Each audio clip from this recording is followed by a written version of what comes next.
কুরআনে একমাত্র নারী যার সম্পর্কে বলা হয়েছে তিনি জাহান্নামে প্রবেশ করবেন, সর্বকালের সবচেয়ে খারাপ নারী। তিনি ছিলেন অত্যন্ত ধনী এবং অত্যন্ত শক্তিশালী, কিন্তু এগুলো তার জন্য যথেষ্ট ছিল না।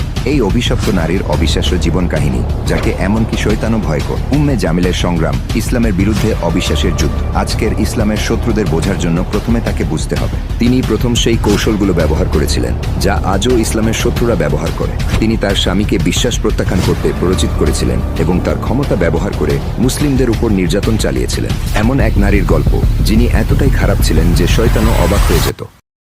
কে ছিলেন সেই নারী যাকে আল্লাহ তাআলা কোরআনে অভিশপ্ত হিসেবে উল্লেখ করেছেন তা কিছুক্ষণের মধ্যে জানতে চলেছেন। তাই আমাদের সাথেই থাকুন এবং শুনতে থাকুন সেই চাঞ্চল্যকর কাহিনী যা আপনার হৃদয়কে নাড়িয়ে দিবে। উম্মে জামিল জন্মেছিলেন কুরাইশ গোত্রে, মক্কার সবচেয়ে শক্তিশালী গোত্রগুলোর একটি।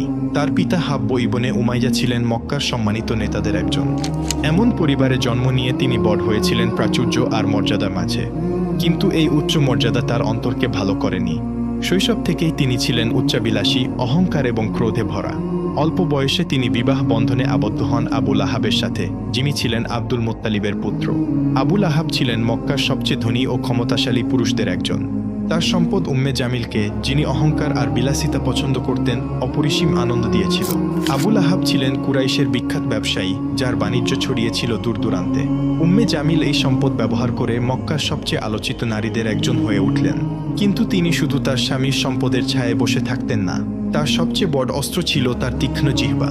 তিনি তার চারপাশের নারীদের উপর প্রভাব বিস্তার করতেন, গুজব ছড়াতেন, যাকে ঘৃণা করতেন তার নাম নষ্ট করার চেষ্টা করতেন। এই কাজ তাকে আরও গর্বিত করত। কিন্তু আসল সত্য ছিল তিনি ভয় পেতেন, তার ক্ষমতা আর মানুষের সম্মান হারানোর ভয়। মক্কায় যখন মানুষ বাণিজ্যে ব্যস্ত থাকত, কেউ কেউ তাদের গোত্রের সম্মান রক্ষায় মগ্ন থাকত।